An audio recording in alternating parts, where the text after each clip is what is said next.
नमस्कार दोस्तों, स्वागत है आपका हमारे YouTube चैनल पर। दोस्तों, आज हम एमपीपीएससी प्रीलिम्स एग्जाम का एक बहुत ही इंपॉर्टेंट टॉपिक डिस्कस करने वाले हैं, जिसका नाम है मध्य प्रदेश के वन।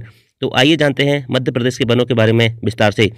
सबसे पहले डिस्कस करते हैं दोस्तों हम मध्य प्रदेश में वनों से संबंधित प्रमुख संस्थाएं। क्या मध्य प्रदेश में वनों से संबंधित प्रमुख संस्थाएं देखते हैं। तो सबसे पहले दोस्तों भारतीय वन प्रबंधन संस्थान। क्या भारतीय वन प्रबंधन संस्थान IIFM Indian institute of forest management की स्थापना कब हुई थी? 1982 1982 में भारतीय वन प्रबंधन संस्थान की स्थापना कहाँ हुई थी? भोपाल में। तो याद रखना दोस्तों, क्वेश्चन में आपसे पूछा जाए कि यदि भारतीय वन प्रबंधन संस्थान कहाँ है, तो याद रखना भारतीय वन प्रबंधन संस्थान है भोपाल में। कहाँ पर? भोपाल में है, जिसकी स्थापना 1982 में हुई थी।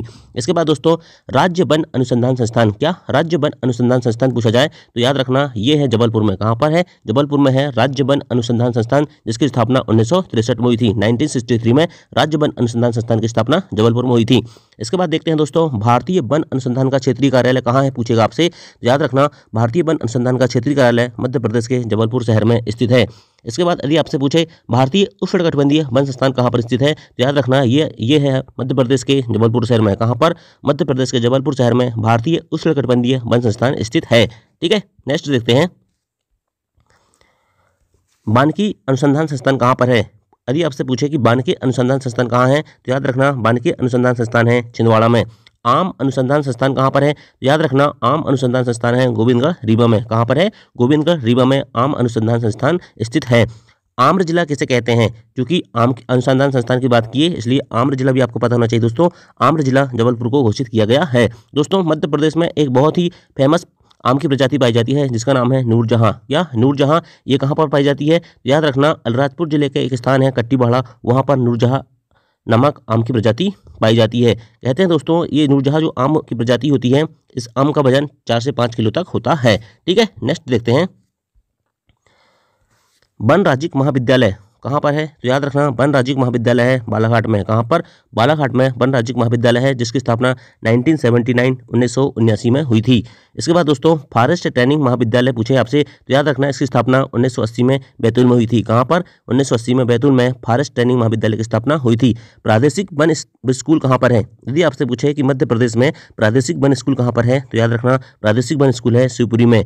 वन पहरेदारों का ट्रेनिंग स्कूल, वन पहरेदारों का ट्रेनिंग स्कूल कहाँ है, तो याद रखना दोस्तों मध्य प्रदेश में बैतूल, रीवा, सिवनी, अमरकंटक, शिवपुरी और पचमढ़ी, यहाँ पर वन पहरेदारों का ट्रेनिंग स्कूल है।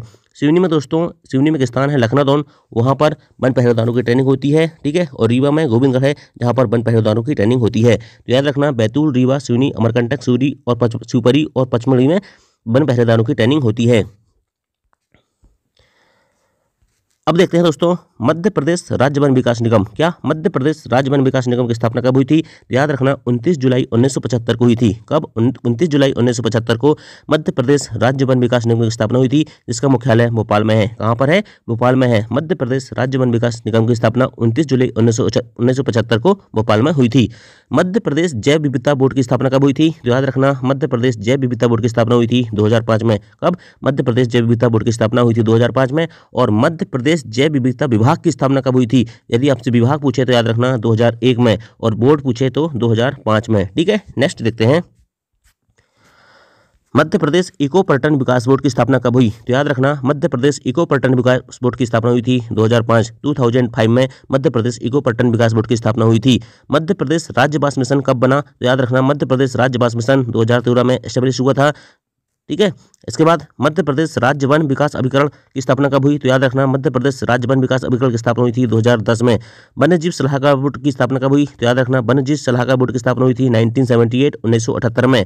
मध्य प्रदेश राज्य लघु वनोपज सहकारी संघ की स्थापना कब हुई? तो याद रखना 1984 में मध्य प्रदेश राज्य लघु वनोपज सहकारी संघ की स्थापना हुई थी। ठीक है, याद रखना दोस्तों बहुत ही इंपॉर्टेंट टॉपिक है ये, और इनसे संबंधित रिलेटेड और इनका यदि मुख्यालय है तो ये एग्जाम में पूछा जा सकता है। ठीक है, नेक्स्ट देखते हैं सामाजिक वानिकी योजना। कौन सी योजना? सामाजिक वानिकी योजना कब शुरू हुई? तो याद रखना सामाजिक वानिकी योजना शुरुआत हुई थी 1976 में। कब से? 1976 में सामाजिक वानिकी योजना की शुरुआत हुई थी। पंचवन योजना, पंचवन योजना कब स्टार्ट हुई? तो याद रखना 1976-77 से पंचवन योजना स्टार्ट हुई थी। लोक वानिकी योजना, लोक वानिकी योजना की शुरुआत कब हुई? तो 1999 मतलब 1999 से लोक वानिकी योजना की शुरुआत हुई थी। ठीक है, नेक्स्ट देखते हैं मध्य प्रदेश की प्रथम वन नीति कब बनी? बहुत ही इंपॉर्टेंट क्वेश्चन है दोस्तों, मध्य प्रदेश की प्रथम वन नीति कब बनी? तो याद रखना, मध्य प्रदेश की प्रथम वन नीति बनी थी 1952, 1952 में मध्य प्रदेश की प्रथम वन नीति बनी थी।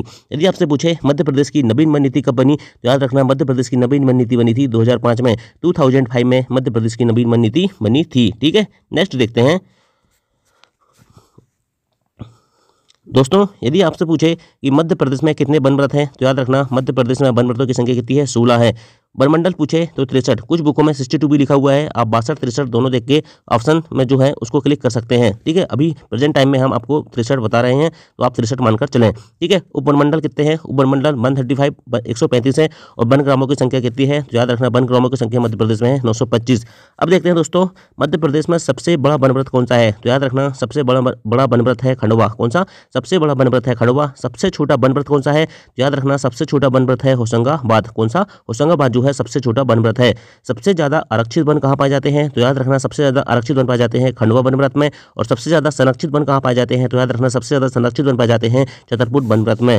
नेक्स्ट देखते हैं, मध्य प्रदेश में वनों का वर्गीकरण। क्या मध्य प्रदेश में वनों का वर्गीकरण किस आधार पर किया गया है? उनको हम सबसे पहले डिस्कस करते हैं। मध्य प्रदेश में वनों का वर्गीकरण दोस्तों 5 आधार पर किया गया है। वो कौन कौन से हैं? तो याद रखना, प्रादेशिक आधार पर, भौगोलिक आधार पर, प्रजाति के आधार पर, शासकीय आधार पर और वन विभाग के अनुसार। तो हम इनको एक एक करके हम कवर करते हैं। मध्य प्रदेश में वनों का वर्गीकरण प्रादेशिक आधार पर देखते हैं दोस्तों, तो ये 3 क्षेत्रों में किया गया है। मुरैना शिवपुरी क्षेत्र, विंध्य कैमूर क्षेत्र और नर्मदा के दक्षिण का क्षेत्र या सतपुड़ा मेघाचढ़ी और बघेलखंड का क्षेत्र। जो मुरैना शिवपुरी क्षेत्र है दोस्तों, ये इसमें कौन से वन पाए जाते हैं? तो याद रखना, मुरैना शिवपुरी क्षेत्र में कटीले वन पाए जाते हैं और बिरल वन पाए जाते हैं, मतलब बहुत ही दूर दूर वन पाए जाते हैं। ठीक है, और यहाँ पर वर्षा जो होती है 25 से लेकर 75 सेंटीमीटर तक होती है। कहाँ पर? मुरैना शिवपुरी क्षेत्र में।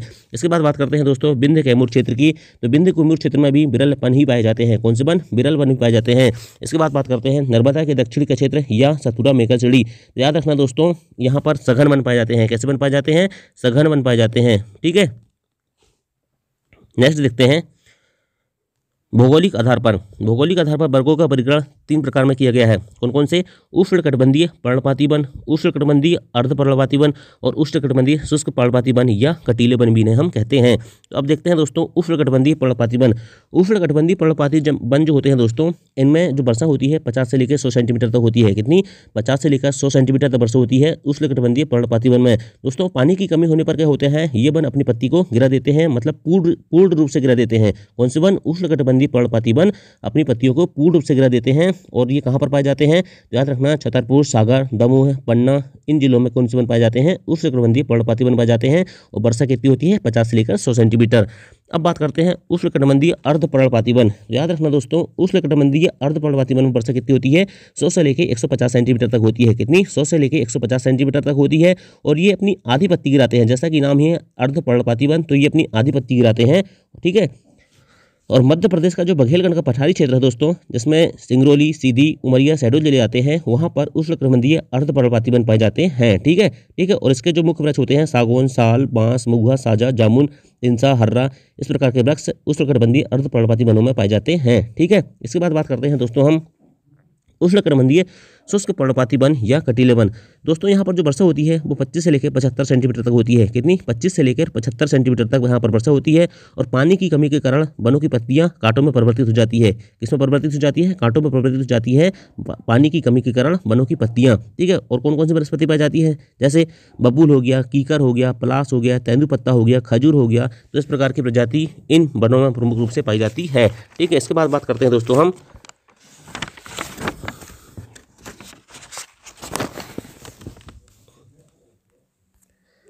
प्रजाति के आधार पर। प्रजाति के आधार पर कौन कौन से वृक्ष पाए जाते हैं? याद रखना, प्रजाति के आधार पर पाए जाते हैं सागौन वन, साल वन, बांस वन और मिश्रित वन। कौन कौन से वन? सागौन वन, साल वन, बांस वन और मिश्रित वन। ठीक है, इसके बाद बात करते हैं दोस्तों हम सागौन वन की। तो सागौन का नाम याद रखना, सागौन का वैज्ञानिक नाम है टेक्टोना ग्रांडिस। क्या? टेक्टोना ग्रांडिस कहते हैं सागौन को। ठीक है, और जो सागौन वन है दोस्तों, ये कहाँ पाए जाते हैं? होशंगाबाद, बैतूल, छिंदवाड़ा, सिवनी, जबलपुर में पाए जाते हैं। और मध्य प्रदेश के 19.36 कितना 19.36% भूभाग पर सागौन वन पाए जाते हैं। ठीक है, इसके बाद साल वन का वैज्ञानिक नाम क्या है दोस्तों? याद रखना, साल का वैज्ञानिक नाम होता है सोरिया रोबस्टा। क्या? सोरिया रोबस्टा, जो कि मध्य प्रदेश के 4.15% भूभाग पर पाए जाते हैं। जिसमें प्रमुख जिले कौन कौन से हैं? मंडला, डिंडोरी, शहडोल, इन जिलों में कौन पाए जाते हैं? साल वन पाए जाते हैं। बांस वन बांस क्या है दोस्तों, याद रखना बांस एक घास है। ये पूछा जा सकता है कि बांस किसका रूपांतरण है, तो याद रखना बांस घास का रूपांतरण है। और मध्य प्रदेश में डेंड्रोकैलेमस स्ट्रिक्टस प्रजाति के बांस पाए जाते हैं। कौन सी प्रजाति के, डेंड्रोकैलेमस स्ट्रिक्टस प्रजाति के बांस पाए जाते हैं। और मिश्रित वन याद रखना दोस्तों, मिश्रित वन में सभी प्रकार की प्रजाति पाई जाती है। ठीक है, मिसलेनियस जिसे कहते हैं उसमें सभी प्रकार की प्रजाति पाई जाती है। इसके बाद बात करते हैं दोस्तों मध्य प्रदेश में वनों का वर्गीकरण शासकीय आधार पर। तो याद रखना ये बहुत इंपॉर्टेंट है दोस्तों। इसमें होते हैं आरक्षित वन, संरक्षित वन और अवर्गीकृत वन। अब आरक्षित वन दोस्तों जो है मध्य प्रदेश में 65.36 मतलब 65.36% क्षेत्र में पाए जाते हैं, आरक्षित वन पाए जाते हैं। और इन वनों में दोस्तों किसी प्रकार के मानवीय हस्तक्षेप की अनुमति नहीं होती है। किसमें, आरक्षित वन में किसी प्रकार के मानवीय हस्तक्षेप की अनुमति नहीं होती है, मतलब बिना अनुमति के यहाँ पर कोई कार्य नहीं किए जा सकते। और राष्ट्रीय उद्यान कहाँ पर स्थापित किए जाते हैं, तो याद रखना राष्ट्रीय उद्यान स्थापित किए जाते हैं आरक्षित वन में। ठीक है, इसके बाद दोस्तों संरक्षित वन। संरक्षित वन जो है दोस्तों मध्य प्रदेश के 32.84% भूभाग पर पाए जाते हैं। कितने प्रतिशत भूभाग पर, 32.84% भूभाग पर संरक्षित वन पाए जाते हैं। और दोस्तों संरक्षित वन पर मुख्य रूप से अभ्यारण्य स्थापित किए जाते हैं। क्या स्थापित किए जाते हैं, अभ्यारण्य स्थापित किए जाते हैं। और याद रखना दोस्तों इसमें सीमित मात्रा में हस्तक्षेप की अनुमति होती है, जैसे लकड़ी, जलाऊ लकड़ी इकट्ठा करना और वनोपज इकट्ठा करना, इस प्रकार की अनुमति होती है संरक्षित वन में। और अवर्गीकृत वन मतलब शेष बचे हुए जो वन होते हैं दोस्तों, जो कि मध्य प्रदेश के 1.8% भूभाग पर हैं, उन्हें हम अवर्गीकृत वन कहते हैं। ठीक है, नेक्स्ट देखते हैं वन विभाग के अनुसार। वन विभाग के अनुसार भी दोस्तों मध्य प्रदेश के वनों को 3 वर्गों में विभाजित किया गया है, राजकीय वन, निगमित निकाय वन और निजी वन। ठीक है, तो याद रखना राजकीय वन क्या होते हैं, राजकीय वन वो होते हैं दोस्तों जो राज्य के पूर्णतः नियंत्रण में होते हैं, राज्य के नियंत्रण में होते हैं, उन्हें हम राजकीय वन कहते हैं। निगमित निकाय वन क्या होते हैं, जैसे दोस्तों हमने देखा होगा, आपने देखा होगा कि रोड के किनारे में क्या होते हैं, वृक्ष लगे होते हैं, तो ये होते हैं निगमित निकाय के वन। और निजी वन मतलब निजी भूमि से संबंधित जो वन होते हैं हम निजी वन कहते हैं। नेक्स्ट देखते हैं, अब हम डिस्कस करते हैं दोस्तों जो 16वीं वन स्थिति रिपोर्ट आई थी 2019 में, उसके बारे में देखते हैं कि 16वीं वन स्थिति रिपोर्ट क्या कहती है। ठीक है, तो 16वीं वन स्थिति रिपोर्ट 2019 के अनुसार दोस्तों सबसे पहले बात करते हैं हम कि जो भारत की वन स्थिति रिपोर्ट है वो कब से स्टार्ट हुई है। तो याद रखना भारत की वन स्थिति रिपोर्ट 1987 से स्टार्ट हुई है। ठीक है, और प्रत्येक 2 साल में ये जारी होती है। और कौन जारी करता है, तो भारत का जो पर्यावरण एवं जलवायु मंत्रालय है वो इसे जारी करता है। दोस्तों वन स्थिति रिपोर्ट 2019 के अनुसार भारत में वन आवरण जो है 21.67% है। कितना है, 21.67% जो है भारत में वन आवरण है। ठीक है, मतलब 7,12,248 वर्ग किलोमीटर में मध्य प्रदेश के भारत के वन पाए जाते हैं। कितने में, 7,12,248 वर्ग किलोमीटर क्षेत्र में भारत में वन पाए जाते हैं, जो कि 21.67% है। और मध्य प्रदेश की बात करें दोस्तों तो मध्य प्रदेश में जो वन आवरण है वो है 25.14%। कितना, 25.14 या 25.14% है, मतलब 77,482 वर्ग किलोमीटर क्षेत्र पर मध्य प्रदेश के वन पाए जाते हैं। अब दोस्तों ये तो होगी वन स्थिति रिपोर्ट के अनुसार, लेकिन मध्य प्रदेश सरकार भी कभी कभी जो वनों की स्थिति है उसके बारे में आंकड़े जारी करती है। तो याद रखना मध्य प्रदेश सरकार के अनुसार 30.72% क्षेत्र में वन पाए जाते हैं। कितने क्षेत्र में, 30.72% क्षेत्र में वन पाए जाते हैं। 30.72% क्षेत्र पे मध्य प्रदेश में वन पाए जाते हैं, ये मध्य प्रदेश सरकार कहती है, मतलब 94,689 वर्ग किलोमीटर। ठीक है, नेक्स्ट देखते हैं। अब दोस्तों 16वीं वन रिपोर्ट 2019 के अनुसार सबसे ज़्यादा वन क्षेत्रफल वाले राज्य कौन कौन से हैं। याद रखना सबसे ज़्यादा जो वन पाए जाते हैं क्षेत्रफल में वो पाए जाते हैं मध्य प्रदेश में, उसके बाद अरुणाचल प्रदेश में और उसके बाद छत्तीसगढ़ में। ठीक है, मध्य प्रदेश, अरुणाचल प्रदेश और छत्तीसगढ़। ठीक है, इसके बाद देखते हैं दोस्तों हम सबसे ज़्यादा वन जो प्रतिशत में पाए जाते हैं वो किस राज्य में पाए जाते हैं। तो याद रखना मिजोरम में पाए जाते हैं, फिर अरुणाचल प्रदेश में और मेघालय में। क्षेत्रफल में पूछे तो याद रखना मध्य प्रदेश, और यदि प्रतिशत में पूछे तो याद रखना मिजोरम। ठीक है, नेक्स्ट देखते हैं। अब जो मध्य प्रदेश में सबसे ज़्यादा वन क्षेत्रफल वाले जिले हैं, कौन से जिले सबसे ज़्यादा वन क्षेत्रफल वाले जिले हैं उनको देखते हैं। तो याद रखना मध्य प्रदेश में सबसे ज़्यादा वन क्षेत्रफल में बालाघाट में पाए जाते हैं, उसके बाद छिंदवाड़ा में और उसके बाद बैतूल में। बालाघाट, छिंदवाड़ा, बैतूल। और यदि आपसे पूछे कि सबसे ज़्यादा वन प्रतिशत में किस में पाए जाते हैं तो याद रखना बालाघाट तो रहेगा, उसके बाद श्योपुर और उमरिया हो जाते हैं। ठीक है, क्षेत्रफल में पूछे तो बालाघाट, छिंदवाड़ा, बैतूल, और प्रतिशत में पूछे तो बालाघाट, श्योपुर, उमरिया। ठीक है, नेक्स्ट देखते हैं सबसे कम वन क्षेत्रफल वाले जिले। तो याद रखना सबसे कम वन क्षेत्रफल वाले जिले और सबसे कम वन प्रतिशत वाले जिले तीनों एक से हैं, उज्जैन, शाजापुर और रतलाम। यहाँ भी उज्जैन, शाजापुर और रतलाम। याद रखना सबसे कम वन क्षेत्रफल वाले जिले उज्जैन, शाजापुर, रतलाम है, और सबसे कम वन प्रतिशत वाले जिले भी उज्जैन, शाजापुर, रतलाम है। ठीक है, नेक्स्ट देखते हैं दोस्तों राज्यों और केंद्र शासित प्रदेशों में सर्वाधिक प्रतिशत में जो वन पाए जाते हैं वो पाए जाते हैं लक्षद्वीप में। कहाँ पर? यदि आपसे पूछे राज्य तो मिजोरम, और यदि आपसे पूछे कि राज्य और केंद्र शासित प्रदेश दोनों में सर्वाधिक वन प्रतिशत किसमें है तो वो है लक्षद्वीप में।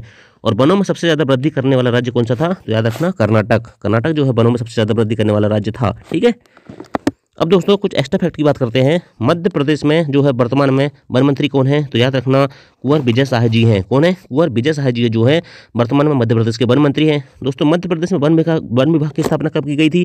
तो याद रखना मध्य प्रदेश में वन विभाग की स्थापना की गई थी 1860 में। 1860 में मध्य प्रदेश में वन विभाग की स्थापना की गई थी। मध्य प्रदेश ग्राम वन अधिनियम 2015 में लागू हुआ था। कब लागू हुआ था? 2015 में मध्य प्रदेश में ग्राम वन अधिनियम लागू हुआ था। जो वन्य जीव संरक्षण अधिनियम है दोस्तों मध्य प्रदेश में 15 नवंबर 1974 से लागू हुआ है। कब हुआ है? 15 नवंबर 1974 से मध्य प्रदेश में वन्य जीव संरक्षण अधिनियम लागू हुआ है, जबकि इसे भारत में 1972 से लागू हुआ था। ठीक है, नेक्स्ट देखते हैं। वनों का 100% राष्ट्रीयकरण करने वाला देश का प्रथम राज्य कौन था? याद रखना मध्य प्रदेश। मध्य प्रदेश जो है इन्होंने सबसे पहले देश में वनों का 100% राष्ट्रीयकरण किया था। मध्य प्रदेश में मुख्य रूप से उष्णकटिबंधीय मानसून वन पाए जाते हैं। यदि आपसे कभी पूछ ले कि मध्य प्रदेश में किस प्रकार के वन पाए जाते हैं तो याद रखना उष्णकटिबंधीय मानसूनी वन पाए जाते हैं। दोस्तों जो वन स्थिति रिपोर्ट है फॉरेस्ट सर्वे ऑफ इंडिया की, उसके अनुसार सबसे ज़्यादा जो जंगल है मध्य प्रदेश में सीहोर जिले में कटे हैं। कहाँ पर कटे हैं? सीहोर जिले में कटे हैं। और जो सबसे ज़्यादा वन क्षेत्र बढ़ा है वो पन्ना जिले का बढ़ा है। किस जिले का? पन्ना जिले का बढ़ा है फॉरेस्ट सर्वे इंडिया रिपोर्ट के अनुसार। ठीक है, तो दोस्तों ये था बहुत ही इंपॉर्टेंट टॉपिक आज का। आपको ये वीडियो कैसा लगा? ठीक है, कमेंट करके बताएं। यदि वीडियो पसंद आया तो लाइक करें, शेयर करें और सब्सक्राइब करें। Thank you. जय हिंद, जय भारत।